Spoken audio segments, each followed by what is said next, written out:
Ese es mi amigo el Puma, dueño del corazón de todas las mujeres que sueñan con su amor, y ese es mi amigo el Puma, dueño del corazón de todas las mujeres que sueñan con su amor. ¿Cómo le va? ¿Qué dice? Muy, pero muy buenas noches. Bienvenidos a Martingala Parlamentaria, como siempre acá en Canal 22. Semana políticamente hablando intensa para el gobierno nacional, desde el plano económico, desde un viaje como si fuera un salvataje para el gobierno, aprovechando la reunión de la Asamblea Anual de Naciones Unidas, pero aparte de un encuentro con el presidente Trump en Estados Unidos, donde está buscando fondos frescos para una economía que el encantamiento ya murió. 56% no aprueba al gobierno, la opinión pública no le está dando el apoyo al gobierno nacional y solamente un 38%, de acuerdo a las encuestas, está diciendo que el gobierno está haciendo las cosas bien. Para nosotros y para usted que está del otro lado, seguramente opinamos lo mismo, que el gobierno es un desastre. También esta semana el gobierno dijo que hay retenciones cero para el campo y estiman una recaudación, vuelvo a repetir, de 6.000 millones de dólares. Esta semana el presupuesto 2026, en la comisión que encabeza el diputado Espert de La Libertad Avanza, y por supuesto la comisión investigadora Libra, que tuvo una renuncia, la del diputado nacional Fernando Carvajal, de Democracia para Siempre. Algo que sorprendió y que ha sido también una de las novedades parlamentarias. Después va a haber un homenaje del Círculo de Legisladores encabezado por el ex diputado nacional y presidente de la Cámara de Diputados, Rafael Pascual, a Roberto Di Sandro. Un servicio al periodismo y la verdad, presenta a Enrique Llamas de Madariaga, Julio Ricardo y Marta López. Esto va a ser el jueves 2 de octubre a las 6 de la tarde en la sede del Círculo de Legisladores de la Nación. Y otra también de las novedades de esta semana es justamente el homenaje a José Ignacio Rucci. 25 de este mes de 1973 se recuerda a José Ignacio Rucci y la visita del candidato a diputado nacional por el Partido Nuevo Buenos Aires a la Chacarita, estamos hablando de Santiago Gabriel Cunio, y sobre todo con una crítica muy directa hacia el líder de Fuerza Patria. Estamos hablando de Jorge Tayana, funcionario que integró los gobiernos de Néstor Kirchner y de Cristina Kirchner. Él integró justamente el grupo Montoneros. Un homenaje realmente que se hace cada año y que últimamente muchos se olvidan de José Ignacio Rucci. Vamos a presentar a nuestro invitado del día de hoy, candidato a diputado nacional del Partido Federal, la lista 8, Daniel Andrés Lipovetsky. Fue diputado nacional entre el 2015 y 2019, diputado provincial 2019-2023, fue legislador por la ciudad 2011-2015, abogado, procurador, recibido en 1991 en la Universidad Nacional de La Plata, integró los equipos de Gabriela Michetti como jefe de asesores, estuvo con Antonio Cafiero en sus principios y fue subsecretario de Incursión y Coordinación del Gobierno de la Ciudad, secretario de Incursión y Derechos Humanos. Bueno, una carrera del doctor Lipovetsky impecable. ¿Cómo anda, doctor? ¿Qué dice? Bienvenido, Daniel. Hola, Puma, ¿cómo estás? Muchas gracias. ¿Cómo estás viendo esta semana política que realmente es fuerte? Sí, la verdad como las últimas, ¿no? En realidad este país siempre son fuertes, pero estas semanas han sido difíciles para todos los argentinos, sobre todo, porque claramente la gente está viviendo muy mal, está pasando muy mal, los precios siguen aumentando, la inflación sigue habiendo inflación, mientras los sueldos están absolutamente congelados por las políticas del gobierno, que ha de alguna manera puesto un tope a las paritarias del 1%, y en definitiva todo lo que estamos viendo son de alguna manera los intentos del gobierno de tratar de reaccionar ante la derrota electoral del 7 de septiembre en la provincia de Buenos Aires, pero en definitiva con las mismas herramientas que venía llevándolo adelante antes, ¿no? Tratar de buscar fondos para tratar de sostener como sea el sistema que benefició sobre todo a los grandes especuladores del carry trade, de la activa financiera de Toto Caputo, y por eso desesperadamente tratan de buscar plata para tratar de mantener el dólar dentro de la banda, para seguir asegurándole las grandes ganancias a estos grupos que han sido los únicos beneficiados por las políticas de Milei, ¿no? No se beneficiaron ni los trabajadores, ni los monotributistas, ni las pymes, ni los industriales. Los únicos beneficiados por la política de Milei han sido los grandes especuladores financieros del mundo, y por eso ahora justamente van a ir a buscar plata a Estados Unidos para seguir entregando, digamos, la soberanía del país a cambio de poder sostener ahora las grandes ganancias para los especuladores financieros, ¿no? Verdaderamente muy preocupante y lamentable. ¿El PRO está terminado? Sí, a ver, yo creo que el PRO como lo conocimos, sí, sin lugar a dudas. El PRO que yo conocí, que yo fundé, fui uno de los fundadores, allá por el año 2003, no tenía ni siquiera PRO, se llamaba Compromiso por el Cambio. Era un espacio político que de alguna manera se formó como algo nuevo, donde venían representantes que venían del peronismo, como yo. Vos recién recordabas al gran Antonio Cafiero, con quien trabajé muchísimos años y aprendí mucho de él. Gente que venía del radicalismo, gente que venía del sector privado, como la idea de plantear una renovación en ese momento de la política, pero siempre partiendo de la base de que no queríamos la destrucción del Estado, sino queríamos un Estado más eficiente, más eficaz. No planteábamos que teníamos que terminar con las universidades nacionales, como está haciendo el gobierno actual. No planteábamos ser los topos para venir a destruir el Estado. Por lo tanto, ese PRO era muy distinto al PRO actual, que se ha vendido de alguna manera por unos poquitos cargos a un gobierno que plantea todo esto que estamos diciendo, todo contrario a los principios y valores fundacionales. Esta destrucción, ¿no? La culpa la tiene el ingeniero Macri. Yo creo que es un gran responsable, ¿no? Mauricio, en definitiva, es uno de los responsables porque cuando vino recordémoslo, primero él, cuando en las PASO del 2023, recordemos que perdió Juntos por el Cambio, la perdió esa PASO, ganó Milei. Él en su discurso de esa noche, como de alguna manera, saludó a Milei que haya ganado, cuando en definitiva nuestro espacio había perdido. Realmente eso no se hace, ¿no? ¿Te acuerdas? Vos podés felicitarlo, pero en definitiva lamentar que la gente no haya acompañado el espacio político que vos integrás. Claro. Y después, por supuesto, la frutilla del postre de ese proceso fue el Pacto de Acasuso, donde él participó y decidió entregar el PRO como socio no querido de Milei, porque ni siquiera es que es un socio demasiado querido por Milei. Lo hemos visto en todo este proceso, donde hoy te diría que la imagen más fuerte de toda esa entrega que hizo Macri... Ya no come milanesas. No solamente no come milanesas, sino que en definitiva el PRO hoy gobierna la Ciudad de Buenos Aires, porque hoy la Ciudad de Buenos Aires tiene un jefe de gobierno que es del PRO, pero vos el 26 de octubre, cuando los porteños vayan a votar y lleguen a la mesa de votación y pidan la boleta única papel que le van a entregar, si quieren buscar al PRO, que es quien está gobernando el distrito, no lo van a encontrar. El PRO no tiene ni candidatos a senadores, tiene candidatos a diputados en los puestos muy arriba, y además no figura en la boleta ni su color ni su nombre. Con lo cual, claramente, el PRO ha dejado de existir porque no tiene una expresión legislativa ni en la ciudad ni tampoco en la provincia de Buenos Aires. ¿Vos pensás que Horacio Rodríguez Larreta, que se abrió, puede ser una figura de recambio hacia el 2027?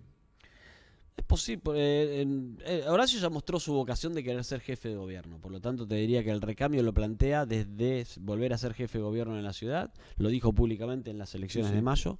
Y trabaja para eso. Yo lo veo caminar todos los días, hablando con los vecinos. Por lo tanto, me parece que de alguna manera creo que Horacio va a representar mucho del voto del PRO que lo llevó hoy a Jorge Macri a ser presidente, a ser jefe de gobierno, pero también el voto de muchos vecinos que te reconocen que la ciudad estaba mucho mejor antes que ahora, ¿no? Y me parece que desde ahí Horacio puede ser un muy buen candidato que de alguna manera no solamente recoja todos esos votos, sino también represente a mucha gente que además no está de acuerdo con que el PRO ya se ha entregado a la Libertad Avanza, ¿no? ¿Qué diferencia va a haber entre el Daniel Lipovetsky candidato hoy de aquel otro Lipovetsky, diputado nacional, que trabajó con la ley de alquileres, que mucha gente me para en la calle y me pregúntele si va a volver a trabajar con los inquilinos que nos están viendo y que son muchísima cantidad de argentinas y argentinos que hay? Mira, a ver, yo en ese momento, cuando fui diputado nacional, me jugué por los inquilinos. La verdad, los inquilinos que venían a mi despacho me contaban: Daniel, estamos pasando muy mal, hay muchísimos abusos, necesitamos una respuesta para resolver un montón de cuestiones que tenían que ver sobre todo con los altos costos de ingreso cuando vos alquilás, ¿no? Cuando vos alquilás, y primero lo que cuesta pagar un alquiler, pero además te piden un montón de cosas para poder ingresar a la vivienda. Te piden meses de depósito, meses por adelantado. Eso implica un costo Dos enorme garantías de capital. Exactamente, garantías casi incumplibles. Entonces, de alguna manera yo me propuse trabajar por ellos. Y lo trabajé durante mucho tiempo cuando fui diputado nacional, tratando de buscar los consensos, reuniéndome con todos los sectores, incluidos por supuesto los sectores que representan a los locadores, como son las inmobiliarias, los grandes desarrolladores, y tratar de encontrar una ley que resuelva estas problemáticas.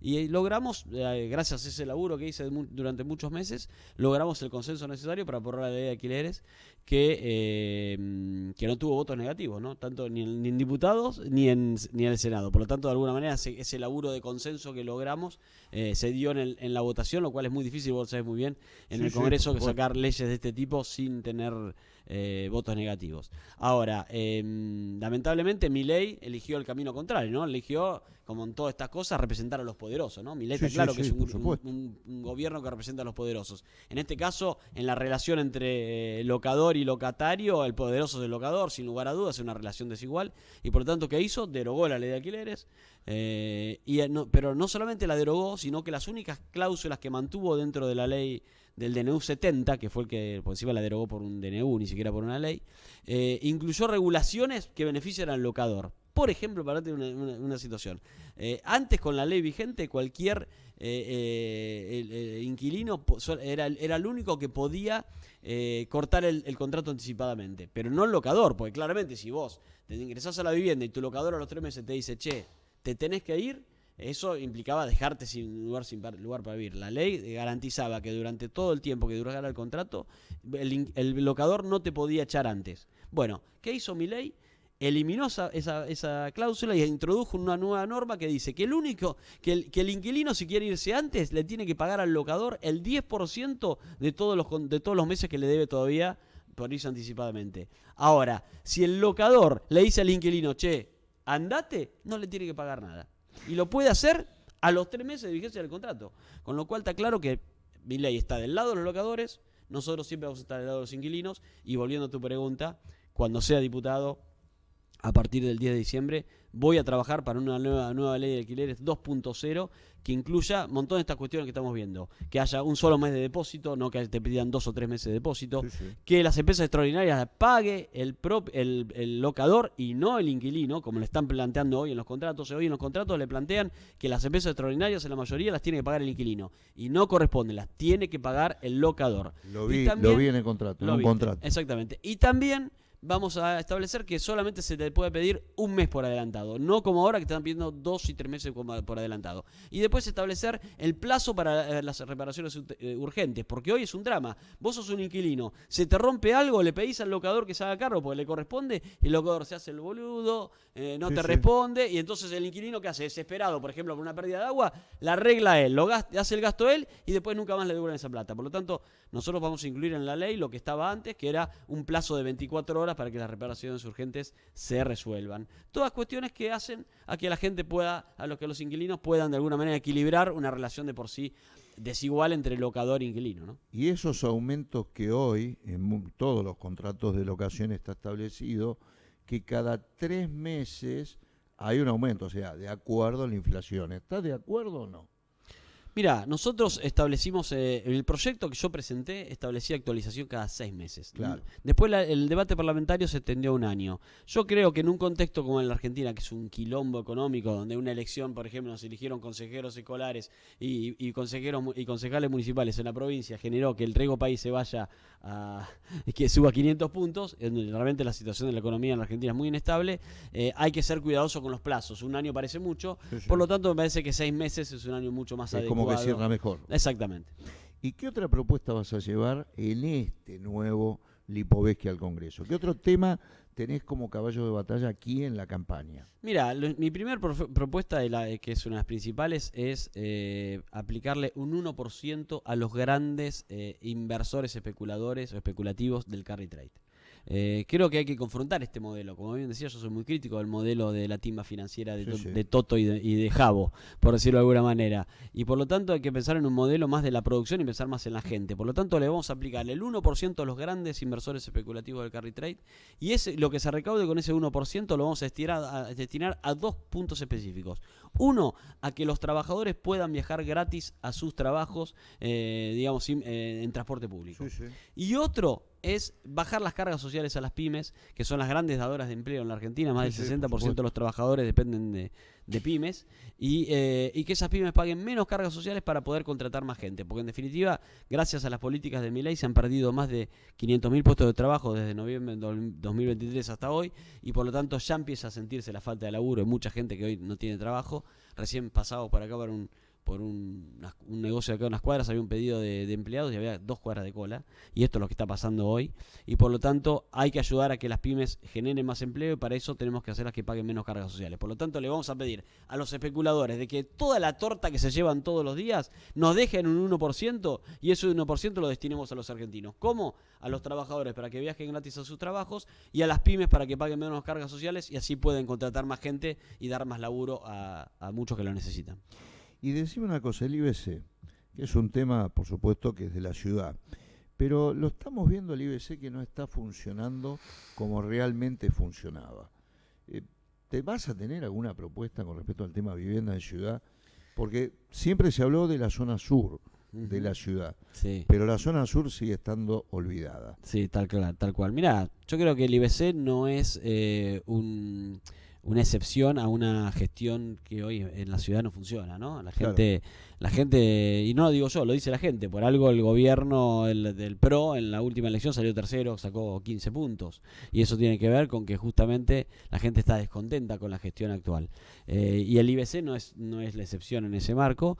Claramente yo reivindico el IBC como un instrumento importante para que haya viviendas sociales. A la gente, Instituto de la Vivienda de la Ciudad de Buenos Aires. Yo lo reivindico. No, está bueno que se trasladó a la zona de Mataderos. Así es, está bueno reivindicarlo, porque ¿saben qué? Está claro que si si Milei o la Libertad Avanza resultan gobernaran la ciudad, el IBC hubiera desaparecido, claramente, porque él ya lo ha dicho Milei, él no cree en la obra pública, tampoco cree en la construcción de viviendas sociales. Por lo tanto, si en el 2027 ganara el candidato a la Libertad Avanza, que podría ser Adorni o podría ser Patricia Bullrich, sin lugar a dudas el IBC desaparecería. Y yo pienso lo contrario. Yo creo la necesidad de que el IBC funcione bien y se construyan viviendas para que la gente que más lo necesita pueda acceder a una vivienda propia, que es un derecho constitucional. ¿Cuál es el mapa de campaña que tenés en estos 30 días? Porque vas a estar en muchos lugares, me imagino. Sí, mirá, yo me propuse recorrer todos los barrios porteños, así que voy haciendo como una especie de recorrida a diaria. Quiero, de alguna manera, más allá que los conozco muy bien, porque yo he sido funcionario de esta ciudad y por lo tanto la he recorrido cuadra por cuadra en su momento. Quiero caminarla nuevamente por cada uno de los barrios y hablar con los porteños para que me cuente cómo están. He estado ya muchísimos, te diría que ya llevo más de 15, pero voy a estar en los 48 barrios porteños y algunos más que también de alguna manera discuten si son barrios o no, ¿no? ¿Y qué es lo que más te piden? Sobre todo porque has estado en zona sur. Sí, lo que más se quejan hoy es la falta de laburo, pero también la baja de los comerciantes que plantean la falta de guita, ¿no? El problema es que la gente no tiene plata, no llega ni en mitad de mes, los sueldos no alcanzan, y esto lo vemos no solamente porque lo dice la gente, lo dice las propias estadísticas. La gente se endeuda con tarjetas de crédito, créditos personales, porque no llegan a fin de mes. Este es el desastre de la política Milei. Milei plantea un modelo que yo digo que es el modelo de Belindia, ¿no? Es precios de Bélgica con sueldos de la India. Y esto es lo que vemos hoy, ¿no? Sueldos bajísimos con precios muy caros. Muy caros. Y entonces la gente no le alcanza la plata, y por lo tanto mi idea justamente es esa: recorrer la ciudad, hablar con la gente, que te digo, esto es lo que plantea, y también de alguna manera aprender de cada uno de los que converso, porque siempre surgen ideas nuevas, propuestas, cuestiones que están pasando. Por ejemplo, hoy me enteré de que están queriendo cerrar una salita de guardia en el barrio de Lugano 1 y 2, cosas que realmente no pueden pasar, porque en definitiva el modelo de atención de primera atención de salud en los lugares, en los barrios, es muy importante, porque mucha gente no puede trasladarse por una urgencia hasta un hospital de los hospitales que tiene la ciudad. Bueno, un montón de cosas que por supuesto uno se nutre de lo que hace por recorrer y no quedarse encerrado en su despacho o en una oficina mirando por la ventana o mirando televisión, ¿no? Siendo presidente de la Comisión de Legislación General, ¿te quedó algo en tu mandato anterior que lo vas a tratar de continuar en este? Está buena la pregunta. Hasta parece que te lo hubiera dicho antes, mirá. Sí, uno de los temas que yo trabajé un montón es el tema animales. Yo soy un animalista, amo los animales, son nuestros queridos compañeros de la vida. Acá en la ciudad de Buenos Aires, ni te digo, no te das una idea de la cantidad de gente que tiene como único compañero un animal, un perrito, un gato. Los animales de compañía, por decirlo de alguna manera. Y hoy están muy desprotegidos. ¿Por qué? Porque la ley de protección animal actual es del año 54, fue precursora en su momento en América Latina, pero ella es vieja, y por lo tanto hay que cambiarla para que tengan las penas de maltrato animal sean más duras e incluir otros tipos penales que hoy no están, como por ejemplo el abandono. Entonces, cuando fui diputado en la anterior ocasión, trabajé mucho esa ley, logré dictaminarla en mi comisión, en la legislación general, pero no pudo llegar al recinto porque justo yo me fui y dije, bueno, me quedo tranquilo, ya está dictaminada, claro, aunque yo me vaya, va a haber algún diputado que se va a preocupar por esto. Bueno, no hubo ninguno que se preocupara, y por lo tanto hoy seguimos con la misma ley de antes. Así que apenas llegue voy a trabajar para lograr que tengamos una pena que proteja más a nuestros animalitos, como así lo hice con la ley que prohibió la carrera de galgos, que sí la logramos impulsar y aprobar. Y después vamos a plantear un debate en el Congreso, que es si los animales deben seguir siendo considerados cosas. Hoy por el Código Civil y Comercial los animales son considerados cosas. Yo creo que no son cosas claramente, son seres no humanos, pero son seres sintientes. Y por lo tanto hay que partir de la base de esa consideración para protegerlos más. ¿Y en ese Código Civil y Comercial hay que cambiar algo más? Sí, ¿Pensás que hay que hacer algún cambio? Sí, seguramente. Tenemos la modificación del Código Penal. Sí, seguramente. A ver, yo siempre digo, mira, incluso cuando se hablaba de la ley de alquileres y se criticaban algunas cosas, yo me dije, mira, las leyes no siempre son la mejor ley, sino la que el contexto de ese momento hace que se apruebe. Pero después, en la puesta en práctica, uno tiene que ver qué cosas hay que mejorar de la ley. Claramente, la ley de alquileres había cosas para mejorar, no para derogar la Comisión Milei. No, por supuesto. Y en el Código Civil Comercial, que es un código bastante nuevo, recordemos que fue reformado hace muy pocos años, también hay un montón de cosas para mejorar, incluido lo que tiene que ver con los derechos del consumidor, y sin lo que hoy también lo padecen. Están abandonados los consumidores. Exacto. Bueno, porque este gobierno no le importa, claro. Claramente. Bueno, no hay un defensor del pueblo. Exactamente. Este es un gobierno que le importa un carajo cómo está la gente, cómo vive la gente. No, es un gobierno que no tiene empatía. El mejor ejemplo, mira, es lo que pasó con la ley de emergencia de personas con discapacidad. El Congreso acaba de sostener de rechazar el veto del gobierno la semana pasada en una jornada histórica, y hoy el gobierno o estos días el gobierno la promulgó, pero usó una chicana jurídica falsa para decir que no la puede poner en aplicación porque no tienen los recursos, lo cual es falso, y le pidió al Congreso que lo incluya, lo cual es una manera de decir, che, me cago en las personas con discapacidad, no la sigo sin cumplir, cuando es algo que realmente la gente, los que tienen familias con personas con discapacidad, realmente hoy la necesitan urgentemente. Y además con una falsedad, porque en definitiva hoy la jefatura de gabinete de ministros tiene las facultades para poder reasignar partidas, porque el propio Congreso se las delegó porque además, como no hay ley de presupuesto vigente, tiene esa facultad la jefatura de gabinete de ministros, con lo cual lo que hizo Milei con los discapacitados es de una perversidad realmente gravísima. ¿Estás de acuerdo? Porque hay algo en el Congreso que va a pasar seguramente en los primeros días del mes que viene, que falta muy poco. La oposición busca aprovechar la debilidad parlamentaria de Milei para lograr una reforma clave de los derechos de necesidad y de urgencia. La iniciativa con media sanción del Senado limitaría considerablemente el margen de maniobra del Poder Ejecutivo Nacional y cambiaría por completo la lógica de los gobiernos en minoría. El peronismo busca aprobarla y esto ya le puedo decir que el 1 de octubre lo va a tratar el Congreso. Hay que limitar esto realmente, porque si no pasa lo que pasa, que el veto va, viene, que nunca pasó históricamente en la Cámara. Yo siempre pensé que había que limitarlos. Siempre fui crítico de la ley que los reglamentó, es una ley constitucional, porque realmente prácticamente le aseguraba al presidente, al titular del Poder Ejecutivo, que los DNU el Congreso nunca los pudiera controlar y rechazar, porque necesitaba la mayoría de las dos cámaras, y eso realmente no ocurre.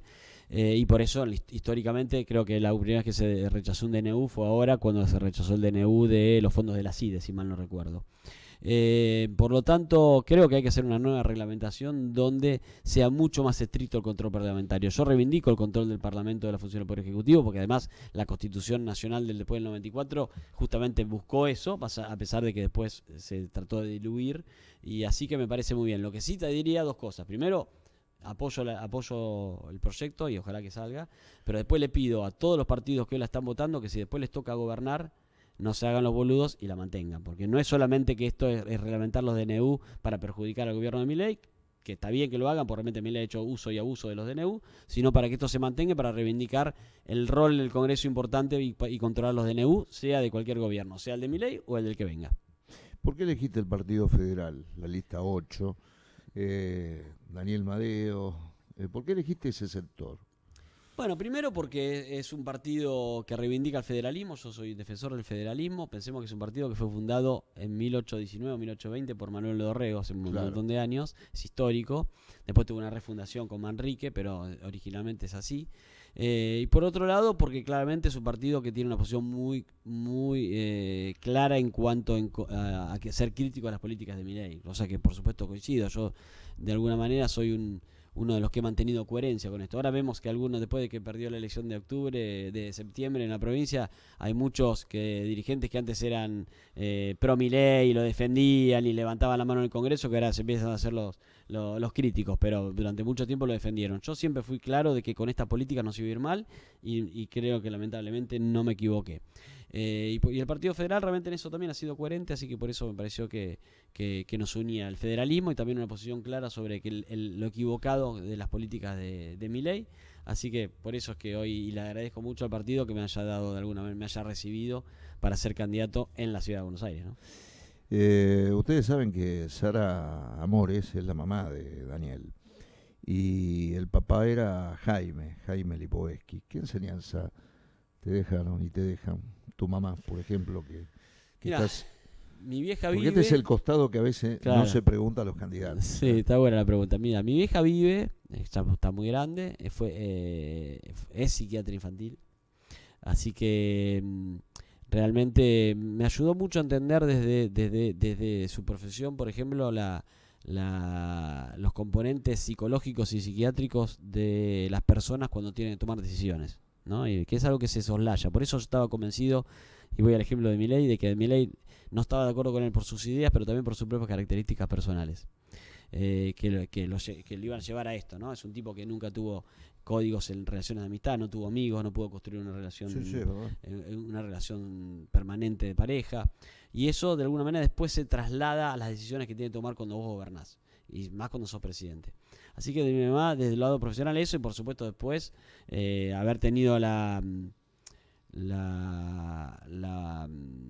valentía y también de alguna manera el rol de acompañarnos a nosotros cuando éramos muy chicos y la pasábamos muy mal durante la dictadura, ¿no? Mi viejo era abogado laboralista, mi viejo ya falleció, y durante la dictadura la pasamos muy mal, porque él no solamente la dictadura persiguió a los abogados laboralistas, sino también mi viejo se animó a hacer habeas corpus para tratar de blanquear personas que habían sido desaparecidas por la dictadura. Incluso en algún caso lo logró, en la mayoría no, porque los jueces eran todos puestos por el gobierno militar, pero en algún caso lo logró. Eso hizo que la dictadura lo persiguiera, lo fue a buscar varias veces a su estudio, alguna vez a mi casa. Nosotros vivíamos casi escondidos durante ese momento. y mi viejo estaba mucho tiempo afuera, incluso porque alguna vez se tuvo que ir para que no lo agarraran.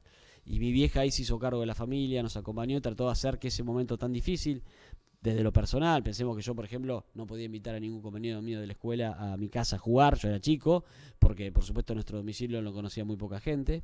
Bueno, mi vieja hizo que ese momento tan difícil se hiciera mucho más llevadero, así que tomó eso de mi mamá, y de mi papá tomó la valentía de haber tenido los huevos de enfrentar a la dictadura y tener, digamos, la suficiente valentía como para decirme la juego para defender a trabajadores o para defender también a personas que habían sido desaparecidas, así que eso lo tomo. Y también sus ideales, él fue una persona de izquierda y siempre lo mantuvo sus ideales permanentemente, su coherencia, y nunca los cambió a pesar de los vaivenes de la Argentina, ¿no?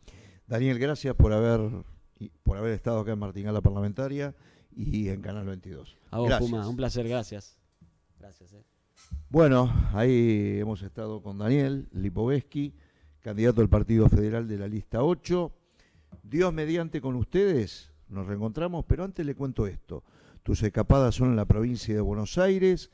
Visitá San Pedro, despejá tu mente, vení a San Pedro. Informate, Cuna de Voces, Lalomir, Mónica y César, Fernando Bravo. Turismo con sol y espacio para tu paz interior. San Pedro, ciudad para la familia. En 7 días nos reencontramos aquí en la pantalla de Canal 22. Gracias, chau. Ese es mi amigo el Puma, dueño del corazón de todas las mujeres que sueñan con su amor. Y ese es mi amigo el Puma, dueño del corazón de todas las mujeres que sueñan con su amor.